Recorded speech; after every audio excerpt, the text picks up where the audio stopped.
Queridos irmãos, queridas irmãs, então, dando sequência a esse vídeo de número 164, Obsessões e Possessões, a Gênesis capítulo 14. Então, aqui nós paramos nesse ponto aqui,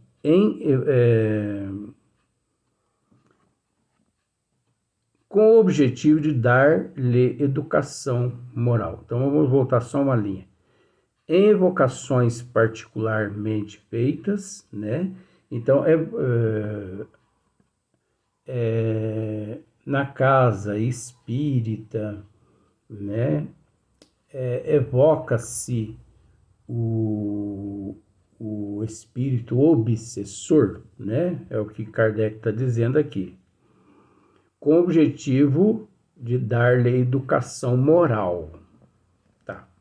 Mas nós estamos tentando explicar, através do esmiuçamento, de que Kardec deixou essa questão em aberto, porque o obsessor é que em 99% dos casos ele foi o prejudicado, e o obsidiado quem o prejudicou. Então é preciso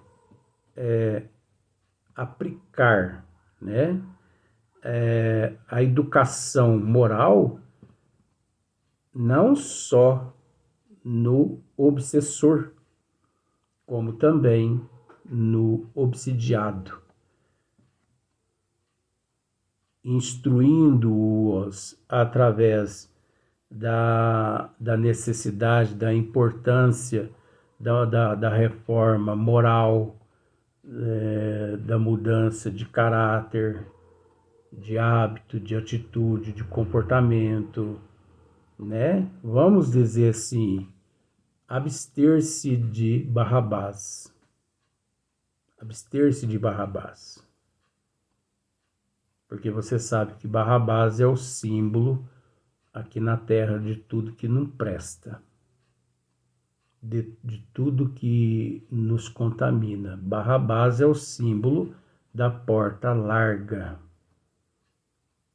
Então, você não imagina o quanto eu tenho apanhado na vida aqui durante esses esmiuçamentos, por eu estar sendo ferramenta da espiritualidade para levar essas informações a muitas pessoas. Então, as trevas, os espíritos sofredores, o anticristo, muitos espíritos obsessores, eles não querem que essas informações cheguem até as pessoas. Eles não querem. No entanto, você percebe que, vamos dizer o seguinte, tem certos vídeos que tem lá 3, 4 só curtidas, mas isso é porque as trevas inspiram as pessoas a não se importar com esses vídeos. Vó e muitos outros já me informaram, né, a respeito disso, mas eu mesmo não me preocupo com isso. Eu comento por comentar, porque aqui no esmiuçamento nós comentamos com todo respeito, não é generalizando, mas aqui nós comentamos praticamente aquilo que 99,9% da humanidade não quer ouvir, não quer saber. Porque o que nós comentamos aqui é tudo aquilo que vai de encontro a a tudo que existe no cardápio de Barrabás. Então, você acha que a humanidade, não generalizando, como eu disse, você acha que a humanidade, ela quer saber, principalmente na atualidade 2023, nessa era do liberalismo, você acha que a humanidade quer saber dessas instruções, dessas informações? Você acha que 97% das casas espíritas que são pseudos espíritas, você acha que eles querem saber dessas informações? As pessoas, os pseudos, eles estão preocupados com a quantidade, eles não estão preocupados com a qualidade. E a doutrina dos espíritos, o espiritismo, ele se interessa pela qualidade e não pela quantidade. Mas eu mesmo não me preocupo com isso, porque como eu já disse em outros vídeos, né, o que eu transmito aqui, isso aqui é matéria, são matérias que no meu eu encontra-se mofando. Como assim, Luiz, mofando? São coisas que eu conheço. Porque se eu não conhecesse, eu não as colocaria ao conhecimento do público. E também eu não lutaria para hoje eu ser melhor que ontem e amanhã melhor que hoje.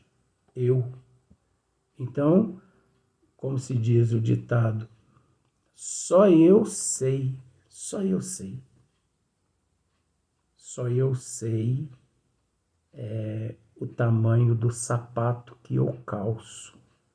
Só eu sei o tamanho dos leões e das leoas que eu luto todo dia. Que às vezes esses leões, essas leoas, nem sempre estão relacionados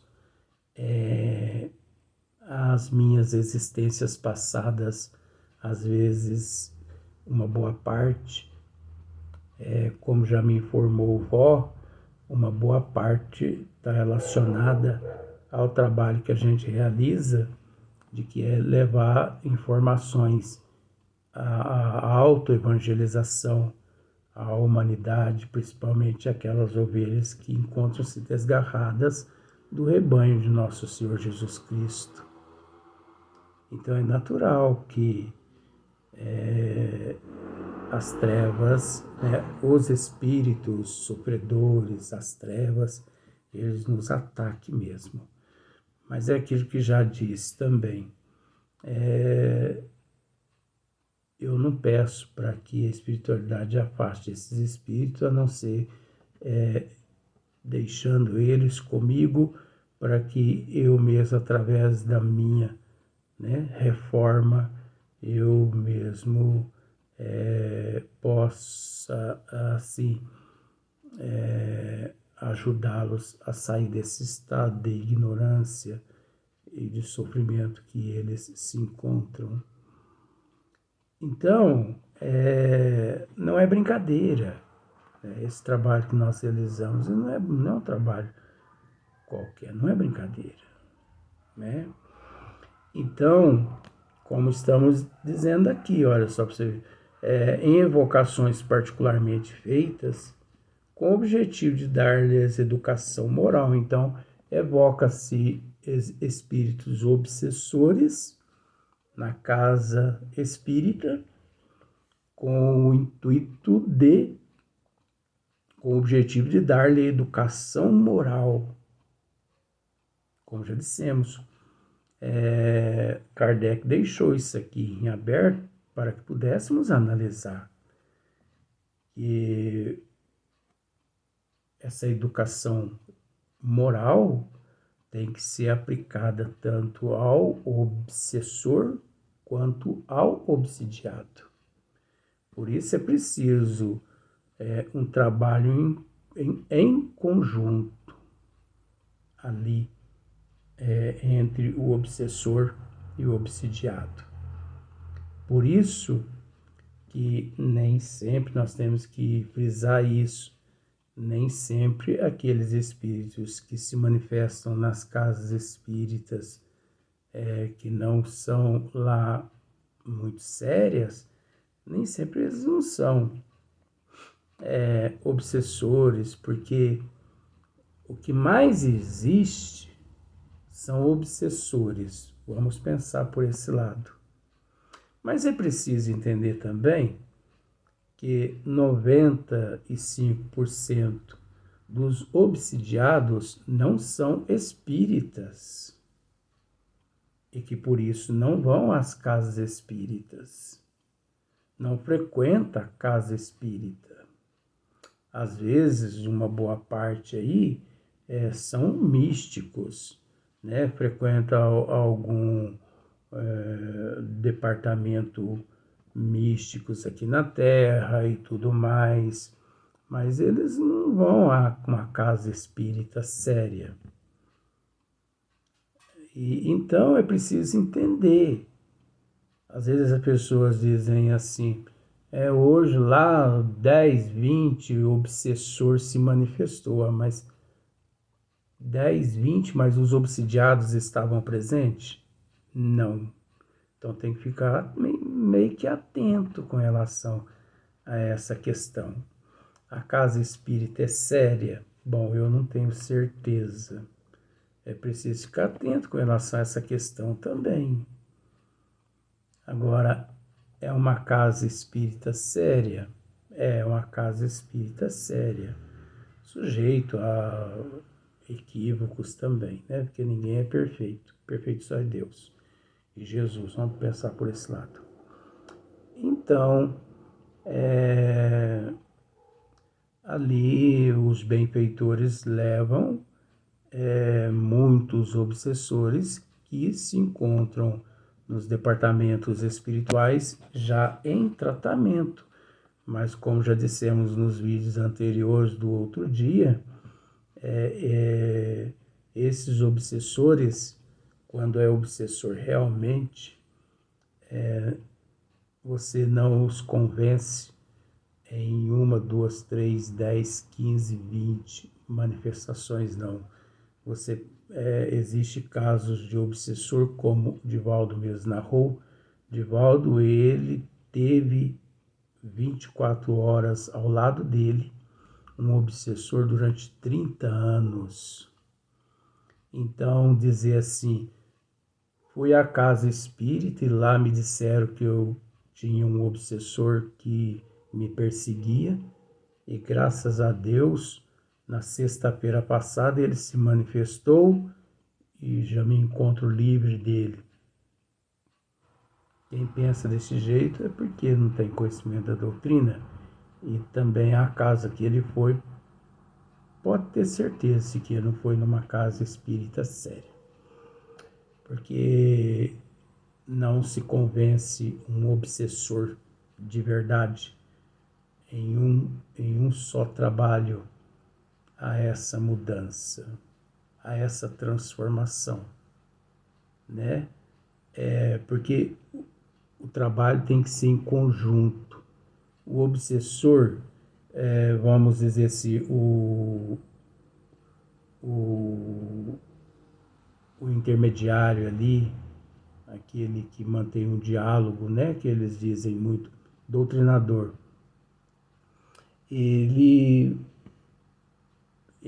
olha só para você ver como que são tramas. O, o, o, o, eu vou usar o nome doutrinador para ficar mais fácil. O doutrinador, ele pega e diz assim para o obsidiado, para o obsessor: meu irmão, nada contra, te respeito, nós te respeitamos, mas para o teu bem, perdoa. Para o teu bem, perdoa o nosso irmão. Aí o obsessor vai dizer assim: para o meu bem, eu tenho que perdoá-lo? Como assim? Se foi ele que desgraçou com a minha vida. Olha só para você ver como tem que ter conhecimento nessa hora para dialogar com um obsessor de verdade. Você entendeu? Tem que saber o que dizer para o obsessor. Porque na hora ali, conversando com o obsessor, dependendo do que você diz ali, você pode se perder totalmente. Mas como assim? Pro meu bem? Ele desgraçou com a minha vida, acabou com a minha família, acabou com tudo que eu tinha. Agora, eu tenho que perdoá-lo.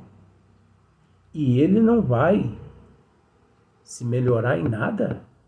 Ele que deve pedir perdão a mim, não eu pedir perdão a ele. Não, meu irmão, nós compreendemos, né? Aí a pessoa fica ali perdida, né? Sem rumo. Nós compreendemos, mas perdoa o nosso irmão, tá? Aí vamos dizer assim, que o obsessor diz assim: pois bem, eu vou perdoá-lo, mas que mérito ele possui para, da agora em diante, se livrar de mim? Pois nesse instante, nem a casa espírita que ele compareceu, onde é que ele está? Pois eu vou dizer para vocês onde é que ele está. Ele encontra-se num bar se embebedando. Ele encontra-se nesse momento prostituindo. Então ele está fazendo por onde de também se modificar, porque foi ele que desgraçou a minha família, desgraçou a minha vida. Eu estou cobrando aquilo que ele fez comigo. Então, você não acha que em conjunto, em comum acordo, ele teria também que se reformar? Isso até pelo fato da lógica. Pelo fato da lógica. Porque é aquele mesmo caso. Quantas mil pessoas, vamos dizer assim, organicamente, fisicamente, o Cristo curou 2000 anos atrás? Mas conta-se a história que 99% das que foram curadas se enfermaram e voltaram novamente, se enfermaram e desencarnaram vítimas daquelas enfermidades. Por quê? Porque ao se verem livres daquelas enfermidades físicas, voltaram à promiscuidade. Não fizeram por onde. Não fizeram por onde. Então, semelhante atrai semelhante. É lógico que se aquele obsessor, se ele se conscientiza-se de que se ele perdoa, ele se sente bem, né? Mas é preciso entender o seguinte, que quem encontra-se do outro lado prejudicado, aquele que foi o prejudicado com dores, com sofrimento e tudo, dificilmente ele consegue raciocinar dessa forma. Então, olha só para você ver. Evocações particularmente feitas com o objetivo de dar-lhe educação moral, pode-se então ter a grata satisfação de libertar um encarnado e de converter um espírito imperfeito. Olha só para você ver. Pode-se então ter a grata satisfação de libertar um encarnado, libertar, e de converter um espírito imperfeito, sendo que todos ali encontram-se no mesmo nível, no mesmo grau, dentro da relatividade de imperfeição. Então, nós temos que ficar atento, porque tudo encontra-se em aberto para que possamos raciocinar. Porque olha só para você ver, com o objetivo de dar-lhe educação moral, então nós vamos dar educação moral ao obsessor, né? E nós não vamos conversar com o obsidiado, nada. Deixa o obsidiado no cantinho dele, coitadinho, né? Pode ser, então, ter a grata satisfação de libertar um encarnado. Então, podemos sim ter a grata satisfação de estar libertando um encarnado, mas será que o encarnado está fazendo por onde de merecer essa libertação?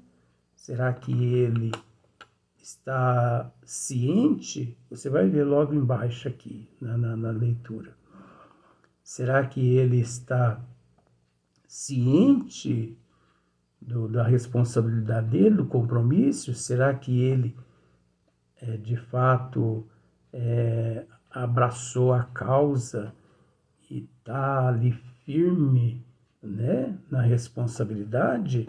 Então, pode-se então ter a grata satisfação de libertar um encarnado e de converter um espírito imperfeito. Ué, mas aí, veja bem, o obsessor é um espírito imperfeito? Será que imperfeito é o obsessor ou o obsidiado? É preciso analisar. É preciso analisar. É óbvio que muitas pessoas vão dizer que o espírito imperfeito é o obsessor. Ora, mas nós temos que entender uma coisa, que só existe o obsessor hoje, né? Porque o obsidiado de hoje, lá em vidas passadas, desgraçou com a vida desse que hoje é o obsessor. Então, será que o obsidiado também, ele não é um espírito imperfeito? E que tanto ele quanto o obsessor, nesta existência, estão tendo a oportunidade de se redimirem? Olha só para você ver. Então eu te faço essa pergunta. Entre o obsessor e o obsidiado, o espírito imperfeito, qual é ali? É o obsidiado ou é o obsessor? Porque nós não podemos nos esquecer que o obsidiado, que em vidas passadas desgraçou com a vida do que hoje nós o denominamos como o obsessor. Ele está cobrando aquilo que nós desgraçamos na vida dele. Nós o prejudicamos, nós desgraçamos, perdão do termo, nós desgraçamos com a vida dele, com a vida de muitos que fazia parte do seu clã. Então nós temos que entender que aqui encontra-se em aberto por Kardec para que, né, possamos analisar, raciocinar que aqui, tanto o obsessor quanto o obsidiado, o muito que nós podemos dizer é o seguinte: são semelhantes que atraem semelhante. Se encontram-se nas condições de obsessor e de obsidiado e obsessor, é porque plantaram e agora ambos estão no mesmo processo de colheita, no mesmo processo de auto-redimissão. Então, dizer que o espírito, né, o obsessor é o espírito imperfeito, é o mesmo que passar a mão na cabeça do obsidiado, isentando-o de responsabilidade. Não, isso não é lei divina. Mas então Kardec errou aí. Não, eu já disse, Kardec deixa em aberto para que possamos raciocinar, porque esse raciocínio depende do nosso conhecimento, né? Nós temos que ligar uma coisa com a outra. Ora, mas se o obsidiado hoje não tivesse desgraçado com a vida do obsessor hoje, em vidas passadas, obviamente não existiria hoje obsessor. Então só existe o obsessor porque o obsidiado desgraçou com a vida deles, em vidas passadas. Então ali, você já ouviu que é ditado assim, tudo farinha da mesma saca? Tudo farinha da mesma saca. Mas com uma grande oportunidade de redimissão, né? Vamos para o próximo vídeo, que nós vamos explicar agora essa outra questão que envolve esse assunto aqui.